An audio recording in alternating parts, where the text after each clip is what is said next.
Right, good morning, welcome back. So you want to start a project to restore a motorcycle. Well, having done one or two myself, let me share a few of the expenses that this little Harley Sportster resto mod has raised.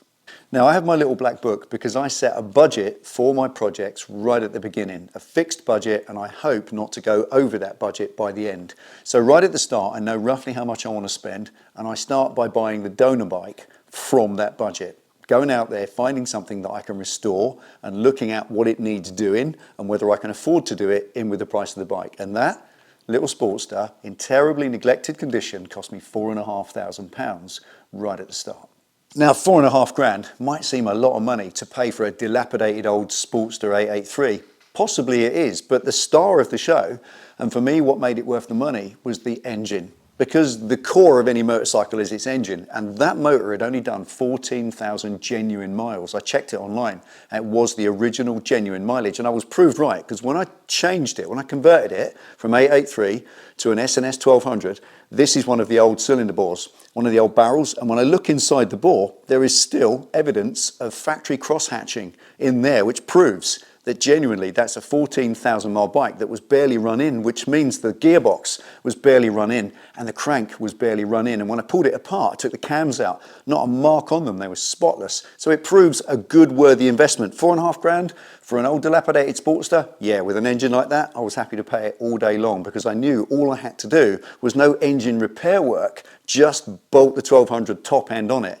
And the cost of the S&S 1200 top end, £1,254 for the kit, the S&S kit, that's the pistons, the barrels, the gasket set and everything, and another £260 for the 3 gallons of oil that you need as you build an engine. You have to cycle it twice, drain the oil out and so on. So I bought 3 packs of oil, a set of spark plugs, 2 filters and a clutch. I put a new clutch in it to get rid of that spring plate. So the whole lot I spent on that conversion was a shade under £1,500. All right, now when I set the budget for this, I set it at £10,000, and that's an awful lot of money. I didn't have £10,000. I knew though that over the 2 years of the build, I'd be able to earn it and dedicate it to the project. So with a 10 grand budget, I believe that was what you might pay if you went into any motorcycle showroom to buy a new or slightly used motorcycle. You need nearly £10,000. So I felt that to get a really nice bike at the end, I'd have to put that much in the pot. And at this point, I'm 6 grand deep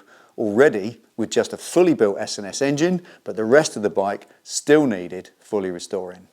Now my plan for the styling of the bike wasn't just to restore it and make it all shiny again. I wanted a resto mod. I wanted to modify it slightly to a different style, to take it into a cafe racer styling. And that means changing a few important key components that change the riding position and the entire stance of the bike. And that meant changing quite a lot of things that were quite expensive. Now I think we all know it's absolutely written into folklore that to have a cafe racer style bike you must have clip-on style handlebars and you must have rear set foot controls. That's the rule. So I did that, and it was a difficult choice because they were very expensive. There are almost no options on a Sportster of this age for rear set foot controls, and the only decent quality option was Sato Racing rear sets. They were a ferocious £1,200 to buy. That's the rear set foot controls. The brake master cylinder can just be rotated and reused. So in that way, it actually kind of saved me from having to buy a completely different brake master cylinder. I could use the one I had, but still £1,200. And the handlebars, they were £280 from Roland Sands. So the whole lot, to get me that stance, clip-on bars, rear sets, was another £1,500. I was fast whittling away at the budget. Now, something else that's quite important to get the Cafe Racer stance just right is the size of the wheels. And the standard sizes of the wheels in a Sportster are not quite right. And something else that worked in my favour was they were also rusted out. One of them had a broken spoke and they needed replacing for safety anyway. So that worked really well. I was able to change both wheels. The front one, I stuck with 19-inch, but I went a bit narrower down to 2.5 so I can have a more slender front end. And on the rear, I went from a 16-inch squat Sportster wheel rim up to an 18-inch that's a little bit more slender as well, to get that delicate, slender British bike styling rather than the classic chopper style that Sportsters normally have.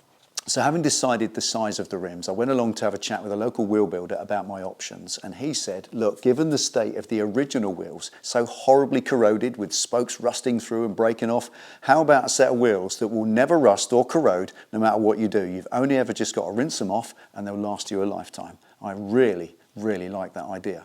So what we chose was stainless steel rims, stainless steel spokes, and brass spoke nipples that are nickel plated, so they don't corrode either. So these rims will never rust, no matter what you do. All you've ever got to do is just rinse them off. And that's fantastic, but as you can imagine, they were expensive. Now, we elected to use the factory hubs just to keep the price down a little bit, but even still, the wheels ready to put tyres on were £840. And the tyres themselves, 2 brand new Avon tyres, were £180. So here I was again for the next major component at just over another £1,000. So there you stand, at £8,500 deep in your budget with only £1,500 to go till you reach your ceiling, and you've still got lots of restoration stuff to pay for, chain and sprocket conversion, seat upholstery, exhaust and air filter to buy, and before you know it, you spend all your money and your budget is done. But you've still got little bits and pieces to do, and they go on and on, because with all projects, the devil's in the detail. So being completely candid with you, £10,650 and 39 pence is the full and final cost of building that Harley-Davidson Sportster. And that doesn't factor in the YSS G-Series shocks that I liberated free from another motorcycle. Now, 10 grand is an awful lot of money to spend on a project bike. It's not a cheap business, it truly isn't. But it's no more money than 1 million bikes out there standing in showrooms all around the world, if you think about it. For me, it was a 2-year journey, meaning I was able to spread those expenses over that time, making it an awful lot more affordable. And what I've ended up with is a beautiful motorcycle, and regardless of what its value is on a sales floor, it doesn't matter. I've learned things in the building of that bike that I would never have learned in doing ordinary motorcycle servicing, explored new skills and expanded my abilities, and that is priceless. So if you're thinking of running your own project, here's 5 little golden nuggets that could help you, prevent you getting burnt, and help you see your project all the way through to the end. Firstly, and quite an important one, set a budget. Set yourself a sum of money that you want to spend on the project from start to finish, including the purchase of the donor bike if you're going to buy it. That's important. It helps you with the decision making all the way through the process. I could have easily spent £15,000 or more building this bike and it wouldn't really look a lot different. It would just have slightly more posh components. It's that budget nagging at you all the time that makes you make the more frugal and sensible decisions. You will break the budget, you won't stick to it, but it will be a perfect guide all the way through to keep you in check. Second, choose a donor bike that inspires you and captures your imagination. Something you really want to finish and ride up the road when it's done. Something cool, not just some old shag pile you got cheap off eBay or something your uncle found in a lake. It's got to be a bike that you really want to work on, that you enjoy, that when you look at it in your garage, you want to keep going with it because you're desperate to ride it up the road. That will help you stay the pace right the way through to the end.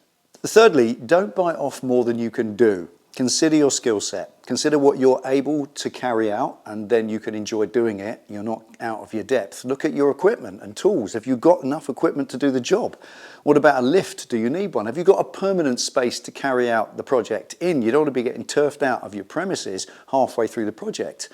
When you start a project, it starts long before the purchase of the donor bike. Much planning must be done before you're ready to pull the trigger and start your project. Then when you do, you can actually start something that you can finish. The fourth one, and I think we're all going to agree on this, try if you can and avoid the unfinished projects. Buying those donor bikes that someone else has already started. They're okay if you buy the right one and you've got a bit of experience and you know what you're looking at. And remember, you're taking on their dreams and their vision and trying to finish it. And that's not about you, is it? It's about them. So personally, I like to buy a tired old bike that's neglected and dilapidated but has low mileage, because internally, inside the engine, it's sweet. It's just everything outside needs tidying up. Those make really straightforward, easy projects and great results. Just a thought. Now, I was going to do a fifth one, but I thought I might leave that up to you, our viewers, to share your experience and wisdom with the projects that you've done. Things you've had problems with that you might want to pass on, words of wisdom, caution and guidance. So let us know in the comments, what would you say to someone taking on their first ever project? Thanks for watching. I'll see you next time.